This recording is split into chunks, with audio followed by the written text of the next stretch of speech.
कपड़े धोने वाली बहू। शादी के पहले से ही विभा को कपड़े धोने का बड़ा शौक था। कभी नल के नीचे तो कभी तालाब के पास। अरे मेरी नीली वाली लुंगी नहीं दिख रही है। विभा की अम्मा, कहाँ रखी है लुंगी? अरे वो तो विभा ने परसों ही धोकर रखी थी आपकी अलमारी में, देखो वहीं होगी। वो ना मैंने आज धो दी, मुझे लगा कि गंदी हो गई होगी। अरे कैसे गंदी हो गई थी? उसे तो मैंने पहना भी नहीं। हे भगवान, इस लड़की के कपड़े धोने की आदत से परेशान हो गया हूँ मैं। जितना तो घर में राशन नहीं आता, उससे कहीं ज्यादा डिटर्जेंट पाउडर का खर्चा है। इसकी शादी करवा दो, शादी जाए अपने घर में ही करे काम, फिर चाहे घर के कपड़े धोने हो या पूरे गांव की। हाँ ठीक बोल रही हूँ, देखता हूँ मैं कोई लड़का। वो दिन भी आ जाता है जब विभा को देखने लड़के वाले आ जाते हैं। लड़की मुझे अच्छी लगी। होने वाली सास कहती है, बेटी अगर कुछ पूछना है तो पूछ लो। वैसे तो हमारी लड़की बहुत ही शर्मीली है, जो बोल दो वो मान लेती है, इसे क्या पूछना होगा। अरे कैसी बात कर रही हो माँ, मुझे इन लोगों के घर रहना है, सवाल तो कई है। हाँ हाँ बेटा, पूछ लो ना, क्या पूछना है। आप लोगों के घर कपड़े कौन धोता है? सास का मुंह बन जाता है।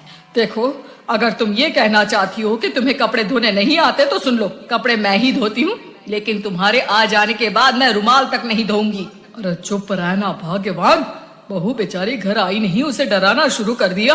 वो क्या है ना बिटिया, अभी तक तो ये कल्लू की माँ ही धोती थी, लेकिन अब तुम्हारे पापा तो दहेज में वॉशिंग मशीन देंगे ही।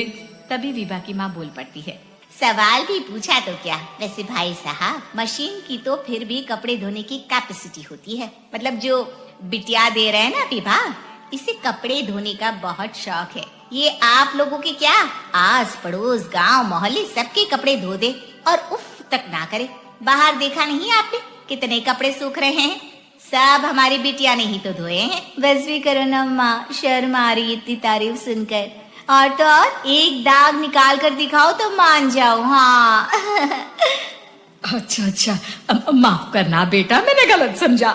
हमें तो रिश्ता बहुत पसंद है। और ऐसे जुड़ जाता है रिश्ता कपड़े धोने का शौक रखने वाली विभा का। उसकी शादी हो जाती है कोयला फैक्ट्री में काम करने वाले कल्लू के साथ। शादी के बाद अचानक विभा चिल्लाती हुई सास के पास आती है। सासू माँ, अरे सासू माँ कहाँ है आप?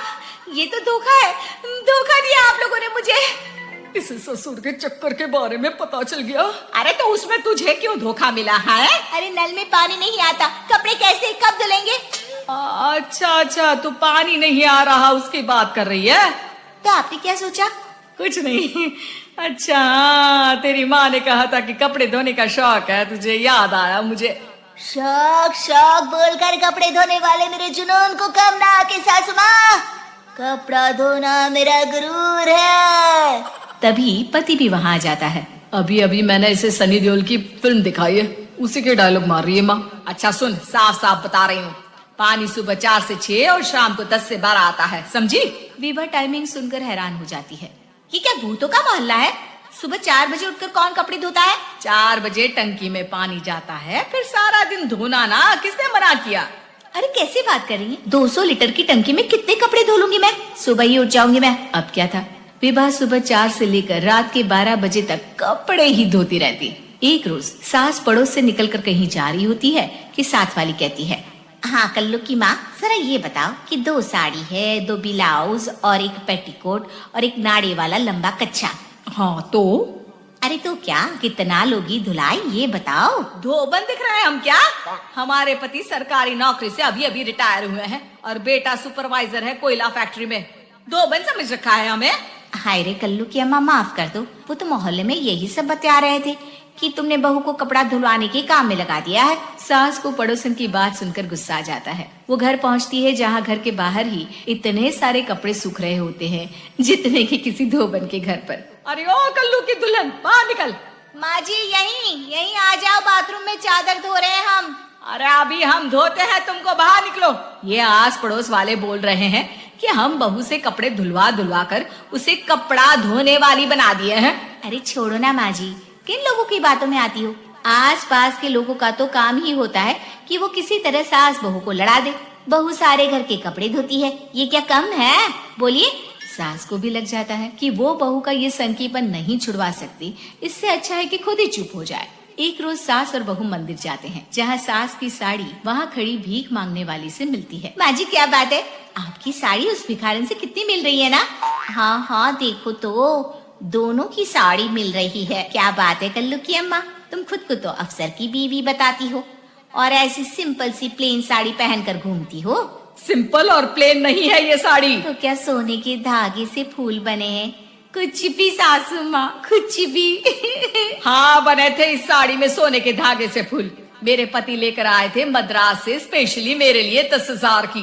ताहे भाई साहब इस भिखारन के लिए भी सेम टू सेम साड़ी लेकर आए होंगे 10,000 की।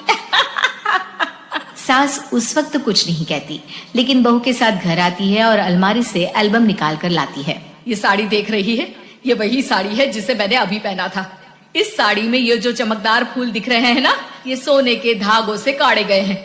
लेकिन तू लोकल वॉशिंग मशीन ब्रश से घिस घिस कर सारे फूलों को निकाल कर साड़ी प्लेन कर दी। मुझे माफ कर दीजिए सासू माँ। और तो और, जब मैंने तुझे तेरी गलती के लिए कुछ नहीं कहा, लेकिन तूने तो सबके सामने मेरा मजाक ही बना दिया। क्यों? बहू को समझ में आ जाता है कि अब से उसका कपड़े धोना बंद।